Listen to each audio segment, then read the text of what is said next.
You're watching Blythe Natural Living. On today's show, we're going to be talking about fermented vegetables for health. And joining me is holistic health coach Christina Eventules. Yay! Hi. Hi, thanks for being here. Thanks for having me. So this is awesome. Christina actually taught me how to ferment vegetables in my wonderful crock, and I'm so grateful that you did because it's such a wonderful contribution to your health and diet. So tell us why.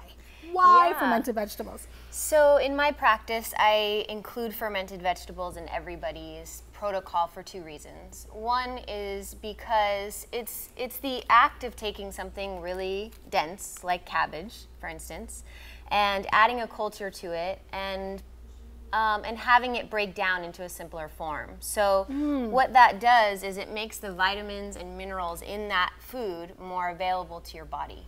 So vitamins and minerals are what it's all about. Right, so it makes it more bioavailable. It makes it more bioavailable. Nice. Yeah. And you know what? It's a great way to eat raw cabbage because like you're not going to eat raw cabbage, right? Yes. You wouldn't eat it raw otherwise. Yes. So this is like so full of enzymes and healthy bacteria. Yes, so the bacteria creates B vitamins, it creates enzymes, and it also lines your digestive tract. So think about all day we're eating food, we're drinking water, we're actually taking a lot of chemicals into our systems through our digestive tracts.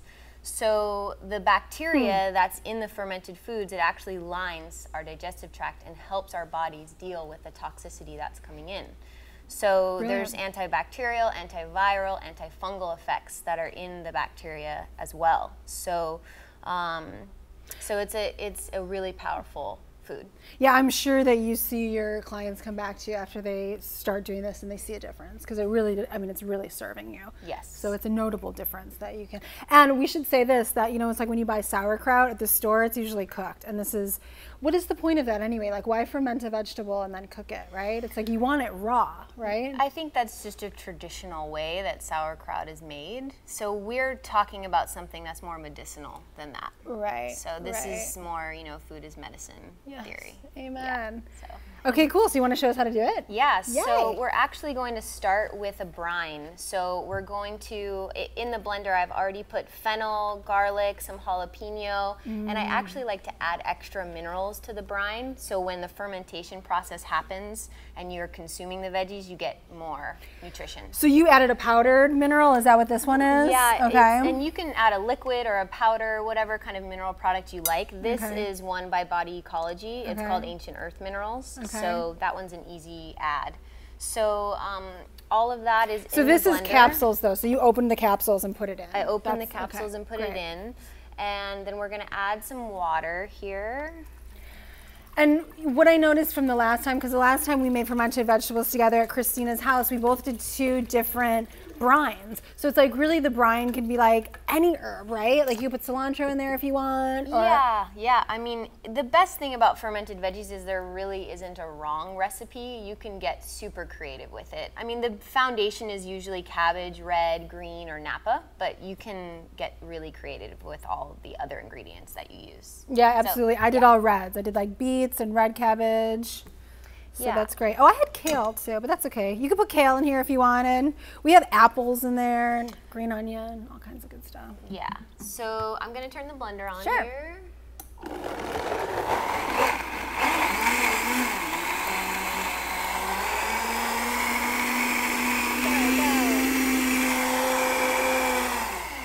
And it looks a little gray from the minerals.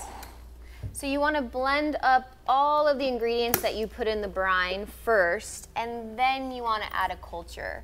And the culture is key because that's the actual bacteria that you're adding to the veggies.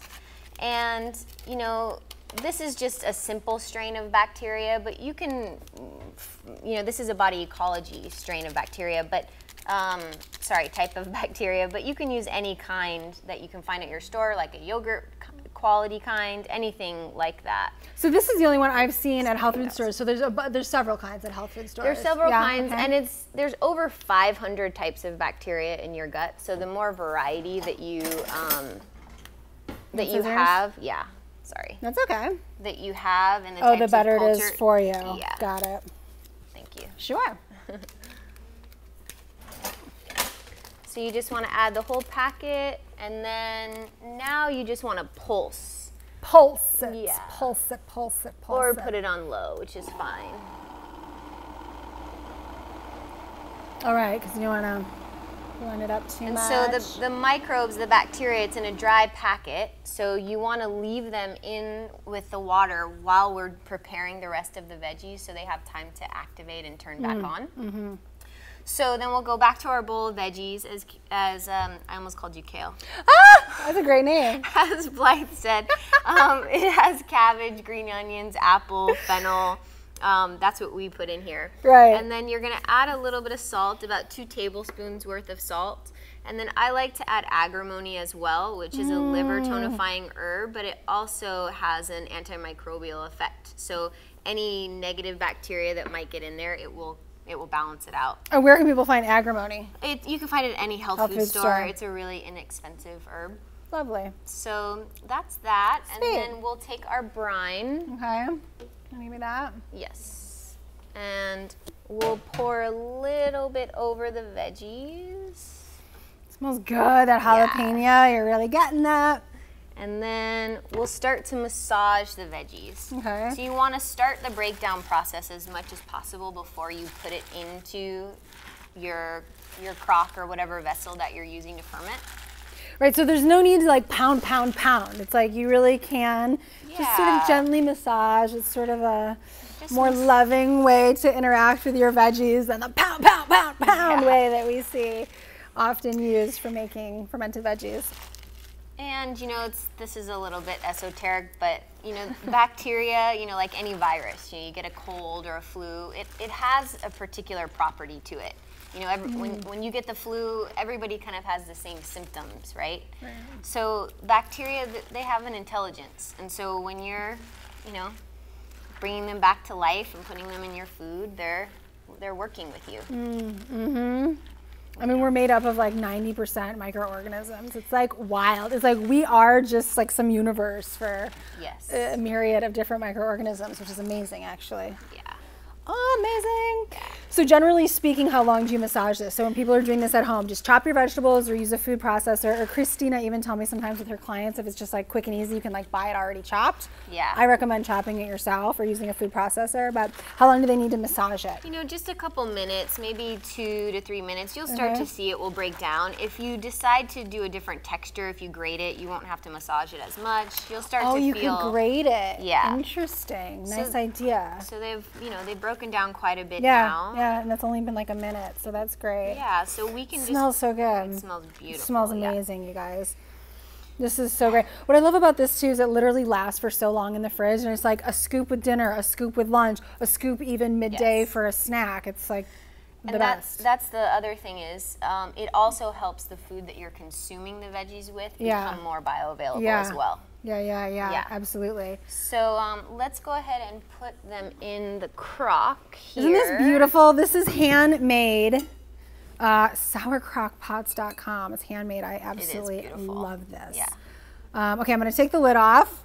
Yay! I'm going to take these out. These are the weights. Christina's going to tell us about those in a moment. Yeah, so then we're going to pack the veggies in the crock. And this part can get a little bit messy, so I like to do it outside.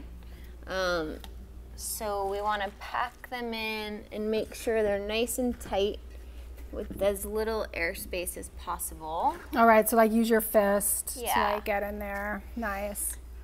And we're using this really beautiful crock right now, but you can use any jars that you have at home, you know, ball jars, glass jars, you know. In fact, these, like you can use this, right? Like you can get this at Crate and Barrel, couple bucks. So that's a good option. Or you have this option, which is made specifically for fermenting veg. Where can people get something like this? That you can get on pickleit.com. It's a really great, it's kind of an in-between from jars that you have at home to a crock in terms of cost. But it lets the gases escape out of the top that occurred when you ferment, and without letting any air in, which is the same concept as the crock. The crock seals, so nothing can get in, but gases can still escape out, which helps give you a more crispy veggie, but it also helps with not creating a mess. Because when you do your sealed jars at home, sometimes they leak out and spill over. Okay, so now that the veggies are all packed in the crock, we're gonna add the remaining parts of our brine because you want the liquid to just cover the veggies. And that's where the weights come in. So, and that's the important part too. It's like that has to be. The liquid has to cover the veggies. Yes, that's how, when the veggies stay submerged, that's how the microbes, the negative microbes, don't grow. So if you didn't make enough brine, just add some water on the top to make sure they're submerged.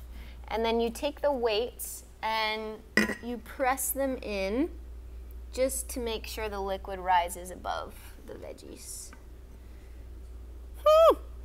That's so great. Yeah. Now you make veggies in a glass jar like this often. So something simple like this works just to get started if people don't want to buy a crock, right? That's the easiest way. The only thing to note with those is the liquids will come out. So you want to put some kind of Pyrex glass container or something to catch the liquids that come out. Got it. And yeah, so when you do use a crock or something that lets the gases escape, you don't have that same issue. But yes, you can use anything you have at home. So, yay! So we'll close the crock, and then we'll add additional water around the rim to seal it. That's the seal. And then it will sit for about 7 to 14 days. You can keep things longer if you'd like, but for me, I find that I like a 7-day ferment. And you'll see when you start getting in there and fermenting, maybe you like certain things 7 days, some things 14. You just have to get in there and see what flavor you like. It's important to note that these veggies, fermenting in and of itself creates a sour sort of taste with the veggies, so it's a tart food. Yeah. But it's brilliantly tart. It's like your body wants it. You know, the aroma of it, it feels good. Important too, don't let the seal dry. Yes. Okay, you got to make sure, even like add a little water to it every day, because it's not that much water and it evaporates, certainly depending on where you live. If it's warmer or drier, it'll evaporate more, so make sure you're watering it every day. Yeah, that's important. And you can send it love. It really does make a difference. And really, I add them to everything. You know, if I'm making a wrap, I add a couple tablespoons to my wrap. If I make a salad, I toss it into the salad. Yeah, that's a really good You can really just add them into everything that you eat. Sometimes I just snack on them alone. They're great to fight sugar cravings. If you're feeling, you know, like you're really wanting something sugary, you know, have a bowl of veggies. The bacteria in the veggies will neutralize your cravings. Yeah, and I like it because it's ready, and so it kind of replaces a salad. I mean, you can certainly always add it to more of a salad, but if you don't feel like, or if you don't have time to make a salad, it's ready. And it's actually probably nutritionally speaking, a little bit higher up nutritionally speaking than a salad, because we're getting all these bacterias. Right? Definitely. Yeah. Yes. So, and it's ready. And B vitamins, which are the beauty vitamins too. Can't you tell? We love that. You definitely want to follow Christina on ChristinaAfentulis.com.